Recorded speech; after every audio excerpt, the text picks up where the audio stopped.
Welcome to all.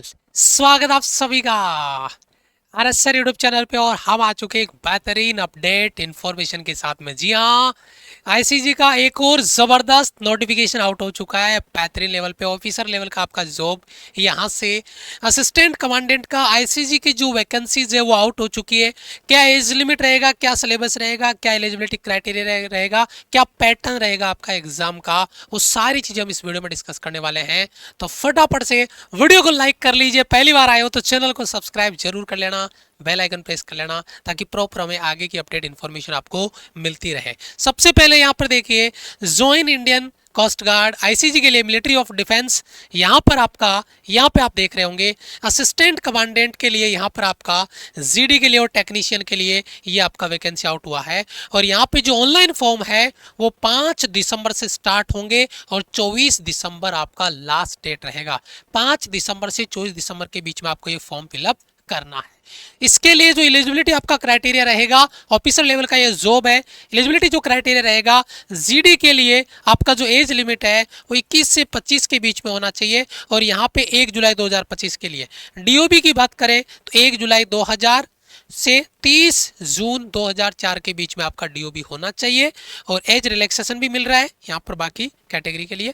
यहाँ पे देखिए, जो आपका मेल कैंडिडेट उनके लिए है ये एजुकेशन क्वालिफिकेशन, आपको डिग्री आपके पास होनी चाहिए, किसी भी रिकॉग्नाइज जो यूनिवर्सिटी है वहाँ से आपके पास डिग्री होनी चाहिए। मैथ्स और फिजिक्स में या सब्जेक्ट में इंटरमीडिएट में 12th पास में। यहाँ पर जो स्कीम है 10+2+3 वाली, उसमें आपको क्लियर होना चाहिए आपका यूनिवर्सिटी यानी कॉलेज की डिग्री आपके पास होनी चाहिए। कॉलेज आप पास आउट होने चाहिए, डिप्लोमा आपके पास होना चाहिए। उसके बाद में टेक्नीशियल में जाओगे, आपका मैकेनिकल में, इलेक्ट्रिकल में, इलेक्ट्रॉनिक्स में, तो वहाँ पे आपका एज क्राइटेरिया वही रहेगा 21 से 25, वही आपका डीओबी है। एज रिलैक्सेशन भी मिलेगा, ठीक है, जो सर्विस ऑलरेडी कर रहे हैं पेरेंट्स वगैरह उनके लिए। और यहाँ पर आपका मेल कैंडिडेट के लिए ही है। और यहाँ पर देखिए, आपको इंजीनियरिंग डिग्री अगर आपके पास है तो आपको ये टेक्नीशियन में केवल इंजीनियरिंग डिग्री वाले बच्चे ही फॉर्म भर पाएंगे। जो इंजीनियरिंग, जो यानी बीटेक जिन्होंने किया है वो ही ये फॉर्म भर सकते हैं। टेक्नीशियन के लिए, जीडी के लिए नॉर्मल जिस बच्चे ने कॉलेज किया, ग्रेजुएशन किया है, वो बच्चा भी फॉर्म भर सकता है। ये बात आपको ध्यान में रखनी है एजुकेशन क्वालिफिकेशन में। उसके बाद में वैकेंसीज की बात करते हैं तो जीडी में आपका 110 वैकेंसी है। एससी एसटी ओबीसी ईडब्ल्यूएस और आपका यूआर टोटल 110 है। और आपका टेक्निकल में देखो यहाँ पे 30 टोटल है, उनमें से 4 2 9 यहाँ पर नहीं है ईडब्ल्यूएस में, यूआर में, और टोटल आपका 30। तो टोटल आपका वैकेंसी बनता है 140। लेकिन बेटा ऑफिसर लेवल का जॉब है तो कंपटीशन बहुत तगड़े लेवल पे होगा। लेकिन अगर आप एलिजिबल हैं तो जरूर से आपको फॉर्म भरना चाहिए और अपनी तैयारी उस लेवल पे करके पेपर को निकालना चाहिए। स्टेज 1 आपका होगा जो आपका कोस्ट गार्ड के लिए। वहाँ पर आपके जो सिलेबस होगा, एग्जाम होगा, उसमें इंग्लिश होगा, रीजनिंग, मैथ्स होगा, आपका जनरल साइंस होगा, आपका मैथमेटिकल एप्टीट्यूड होगा, जीके होगा। और ये 25 25 25 25 यानी 100 क्वेश्चन आपके होंगे, 100 क्वेश्चन होंगे। 2 आवर्स का यानी 120 मिनट का टाइम आपको मिलेगा। 120 मिनट में 100 क्वेश्चन आपको फोड़ने, तो एक बड़ा अचीवमेंट यहाँ पर आपको निकालना पड़ेगा, प्रैक्टिस करनी पड़ेगी अगर ये पेपर अपने को क्लियर करना है। ठीक है, उस स्टेज 2 में आपका क्या होगा, जो आपका पीएसबी होगा। यहाँ पर स्टेज 1 जो बच्चा क्लियर करेगा उसी को स्टेज 2 में आपका बुलाया जाएगा।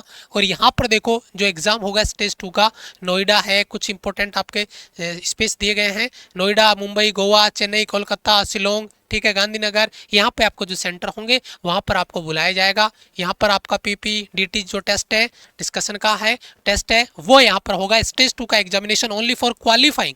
स्टेज 2 आपको केवल क्वालिफाई करना है, ठीक है, केवल क्वालिफाई करना है, उसका मार्किंग आपका मेरिट में नहीं जुड़ेगा, ये बात आप क्लियरली मेंशन कर लें।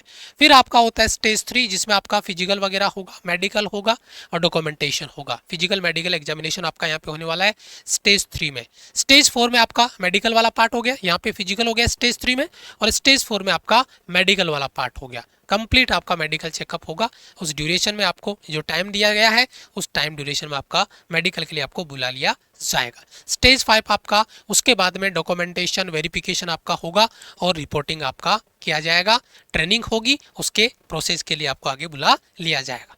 ठीक है, यहाँ पर देखिए द लास्ट डेट ऑफ आपका INA will be tentatively 27 December 2025।